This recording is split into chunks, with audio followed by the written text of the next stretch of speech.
ہم شہباز خان کے دم خم کو جانتے ہیں، اب انہیں کوئی نہیں پکڑ پائے گا۔ شہباز کو جبر خان انیس کے کوارٹر میں لے آیا تھا۔ 24 گھنٹے تک شہباز نشے میں کھویا سا رہا۔ افیون کا اس کے ذہن پر اثر تھا۔ جبر خان جانتا تھا کہ نشے کا توڑ نشہ ہے۔ اس نے میس سے بڑھیا برانڈی لا کر گرم دودھ میں ملا کر شہباز کو 2-3 مرتبہ پلائی اور گھی میں بھون کر مرغی بھی کھلائی۔ شہباز کی حالت بہتر ہونے لگی۔ وہ جیسے کسی دیکھے ہوئے خواب کو یاد کر رہا تھا۔ مان انگڑائی لے کر کھڑا ہوا۔ جبر خان اسے اٹھتے دیکھ کر خوش ہو گیا اور بولا، اب کیسے ہو چھوٹے سردار؟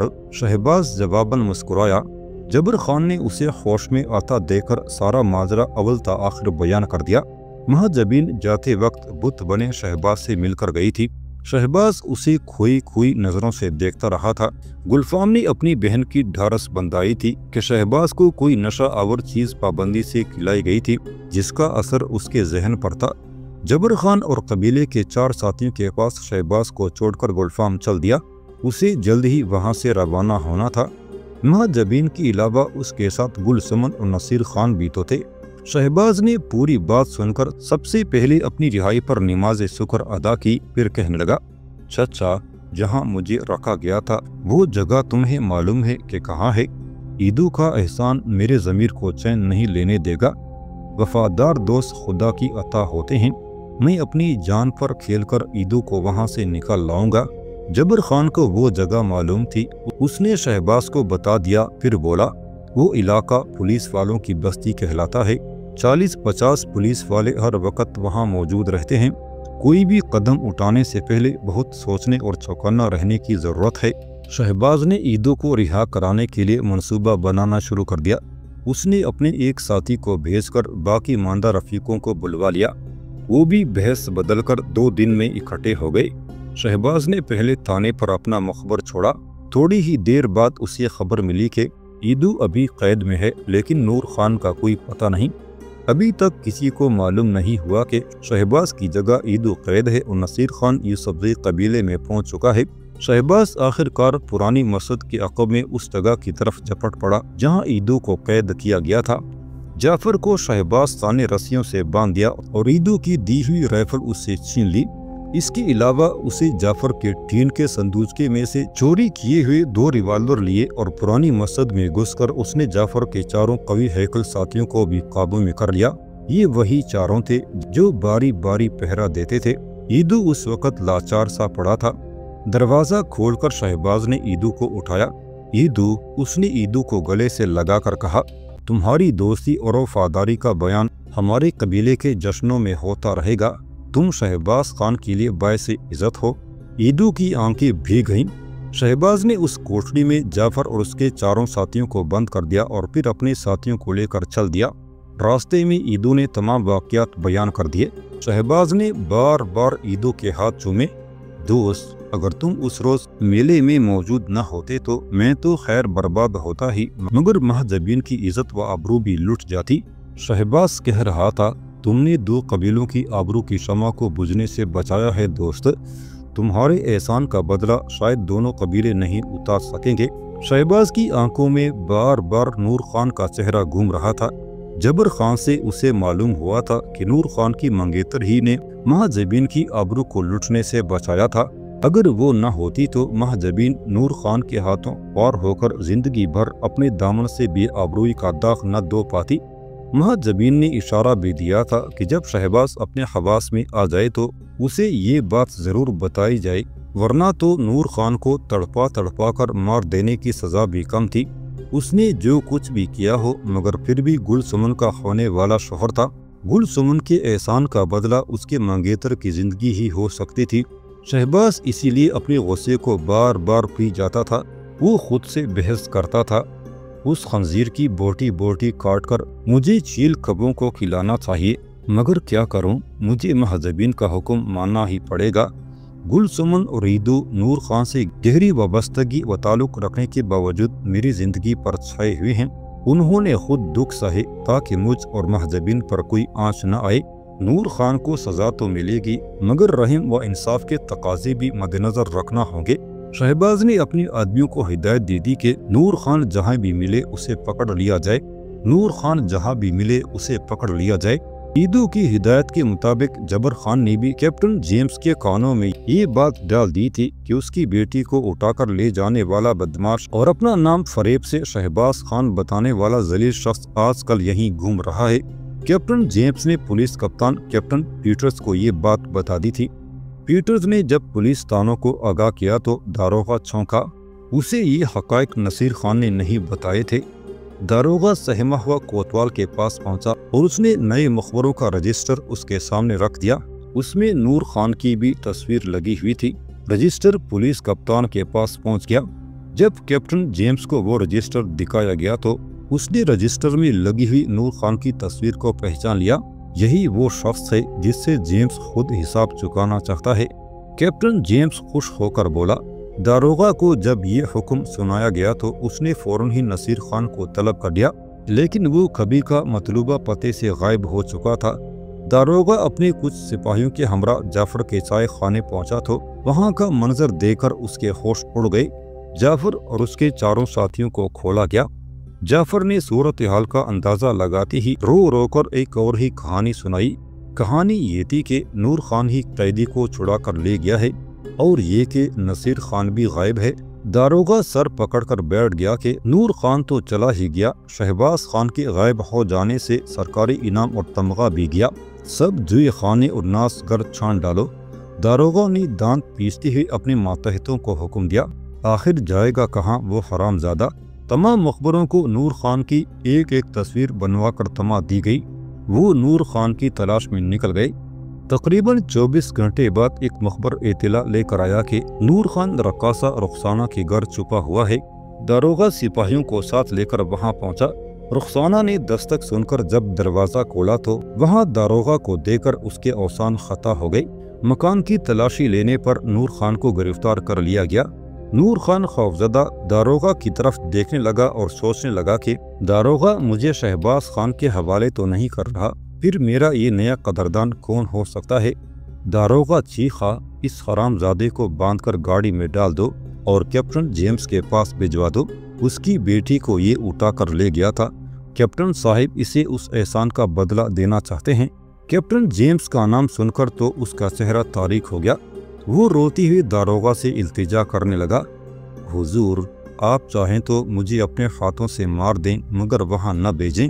جواب میں داروغہ نے زور کی ایک لات ماری۔ نور خان دور جا گرا، پھر اسے کسی بوری کی طرح اٹھا کر گاڑی میں پھینک دیا گیا۔ کیپٹن جیمز بڑی بے صبری سے نور خان کا انتظار کر رہا تھا۔ گاڑی جیسی ہی اس کے بنگلے میں گھسی وہ اٹھ کر کھڑا ہو گیا۔ اس کی بیوی اس کی بیٹی کے ساتھ برآمدے میں کھڑی تھی۔ گاڑی سے ادمرے نور خان کو اتارا گیا۔ جیمز نے اپنی بیوی کو بلا کر نور خان کا چہرہ دکھایا۔ یہ شکل ہی سے شیطان لگتا ہے، وہ بولی۔ جب جیمز کی بیٹی ڈیفنی قریب آئی تو نور خان پر نظر پڑتے ہی ڈر گئی اور بولی، یہی ہے وہ ڈیول پاپا۔ جیمز نے اپنا بید ڈیفنی کو دے مارا اور کہا، جی بھر کے مارو اس ڈیول کو۔ ڈیفنی نے باپ کے ہاتھ سے بید لے کر نور خان کو پیٹ مارا۔ نور خان کا پٹ پٹ کر پہلے ہی برا حال تھا۔ وہ خوفزدہ ہو کر آنکھوں بھری آنکھوں سے ڈیفنی کو دیکھ کر منہ ہی منہ میں کچھ کہہ رہا تھا۔ ڈیفنی نے ہاتھ روک دیا اور معصومیت سے بولی، یہ رحم کی بھیک مانگتا ہے ممی۔ تم نے کہا تھا کہ عیسیٰ مسیح رحم اور محبت کا سبق پڑھانے دنیا میں آئے تھے، میں نے اس لیے اسے معاف کر دیا ہے۔ یہ سن کر کیپٹن جیمز اور اس کی بیوی گنگ ہو کر رہ گئی۔ پھر چند لمحے بعد جیمز نے نور خان کے بال پکڑ کر اس کا سر اٹھایا اور کہا، تم نے سنا کتے، میری بچی کیا کہہ رہی ہے؟ وہ کہہ رہی ہے کہ اس نے تم پر رحم کھا کر تمہیں معاف کر دیا ہے۔ نور خان روتے ہوئے بولا، حضور آپ یقین کیجئے، مجھے اس معصوم بچی نے وہ سزا دی ہے کہ میں زندگی بھر تڑپتا رہوں گا۔ جیمز نے سپاہیوں کو حکم دیا، اسے کورٹ گارڈ میں بند کر دو، اسے چیف کمشنر کے روبرو پیش کیا جائے گا۔ سپاہی نور خان کو وہاں سے اٹھا کر لے گئے اور اسے لے جا کر فوج کے کورٹ گارڈ میں بند کر دیا۔ جب شام کو میس میں اس بات کا ذکر ہوا تو جبر خان کے کان کھڑے ہو گئے۔